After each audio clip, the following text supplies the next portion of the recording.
Mən insanları və cinləri yalnız mənə ibadət etsinlər deyə yaratdım. Bu ayədə hansı ibadətlər nəzərdə tutulur? Elhamdülillah. Bəli, Allah Subhanahu taala Quran-ı Kərimdə buyurur ki: "Və mə xalaqtul cinnə vel insə illə liya'budun." Mən insanları və cinləri yalnız mənə ibadət etmək üçün yaratdım. Burada hansı ibadətlər nəzərdə tutulur? Bütün ibadətlər. Bütün ibadətlər. Lakin biz bilməliyik ki, ibadət nə deməkdir? İbadət nə deməkdir? Çox adam elə bilir, ibadət yalnız namaz qılmaqdır və yaxud da dua, əlləri qaldırıb dua etməkdir. Yox, o belə deyil.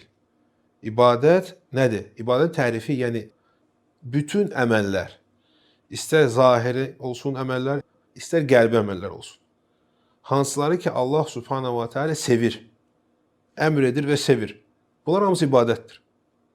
Ona görə sənin valideynə yaxşı davranmaq ibadətdir. Sənin kasıbı əl tutmaq ibadətdir. Sənin hətta işində, o işi, vəzifədə gözəl şəkildə, mükəmməl şəkildə o işi həyata keçirmək özü də ibadətdir. Ona görə Peyğəmbər sallallahu əleyhi və səlləm bir də deyir ki, Allah sevir. Sizin biriniz əgər bir iş eləyərsə, o işi mükəmməl eləsin. Yəni yutqina, itqan, yəni mükəmməl o işi eləsin. Və həmçinin Peyğəmbər sallallahu əleyhi və səlləm başqa hədisdə deyir ki, "Və təbəssumuka fi vəchi əxika sadaqa." Deyir, sən deyir qardaşına baxıb, müsəlman qardaşına baxıb, sadəcə onun üzünə gülürsənsə, onu sevindirirsən, yəni mülayim bir davranış eləyirsən, bu da deyir Peyğəmbər sallallahu əleyhi və səlləm sənin üçün sədəqədir. Sənin deyir evə yemək gətirmək, çörək gətirmək, uşaqlara baxmaq sədəqədir sənin üçün. Yəni görürsüz, xülasə Allah Subhanahu wa Ta'ala bizi bu dünyaya ona görə yaradıb ki, biz yaxşı insan olaq. Bu mənanı desək daha aydın olacaq. Çünki çox adam elə bilir ki, ibadət yalnız namaz. Bəli, ibadət də namazdır. Əsas da ibadətlərdən biridir. Və lakin bütün ibadətlər, onlar hamısını Allah Subhanahu bizdən tələb edir. Yəni Allah Subhanahu bizdən tələb eləyir, təkcə namaz qılmıyıq, yox. Hər xeyir işlərdən eləyək və pis şeylərdən çəkindirək.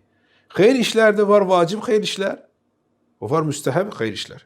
Və lakin mömin çalışmalıdır ki, maksimum xeyir işlər çox eləsin və bütün qadağan əməllərdən çəkinsin. Və həmçinin də Allah Subhanahu wa Ta'ala Quran-ı Kərimdə buyurur ki, وَلَقَدْ بَعَثْنَا فِي كُلِّ أُمَّةٍ رَسُولًا أَنْ يَعْبُدُوا اللّٰهَ وَاجْتَنِبُوا الطَّاغُوتَ. Deyir, bu missiya ilə, bu hədəflə biz bütün peyğəmbərləri göndərdik. Hər bir ümmətə göndərdik ki, peyğəmbərlər öyrətsinlər onlara tövhidi, tək Allah'a ibadət eləmək və şirkdən və Allahdan qeyrisinə ibadət eləməkdən çəkinsinlər. Ona görə də əsas da ibadət tövhid. Tövhid də nədir? Tövhid yəni bilmək ki, Allah məni yaradıb və o mənim xaliqimdir. Və mən onun üçün yaşamalıyam. Çünki insan əgər tövhidlə Allah təslim olmasa, başqa bir şeyə təslim olacaq. Görürsünüz ki, bəzi insanlar pul üçün yaşayır. Pula görə yatır, pula görə dostluq edir, durur, düşmənçilik eləyir. Məqsədi nədir? Pul qazanmaqdır. Bu insanın artıq tövhidində problem var.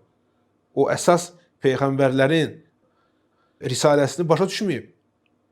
Görürsünüz, o əslində Allahın qulu olmadı, pulun qulu oldu.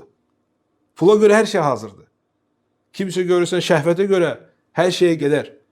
Yalan danışar, əxlaqsızlıq edər ki, şəhvətini doyuldursun. Müsəlman isə yox. Müsəlman da sözü görürsən təslim sözündən əmələ gəlir. Müsəlman, yəni mən öz həyatımı təslim edirəm Allaha. Yalnız o əməllər eləyəcəm ki, Allah onları sevir və çəkinəcəm o əməllərdən ki, Allah onları sevmir, qadağan edib. Və bu da həqiqi ibadətdir, bu da həqiqi müsəlmandır, bu da həqiqi tövhiddir. Əks halda bunu etməsən, mütləq Allahın qulu olmasan, onun məxluqatların qulu olacaqsan. Ya pulun, ya şəhvətin, ya var dövlətin, ya uşaqların, ya ailənin və s. Yəni, çox şeyin insan qulu olur.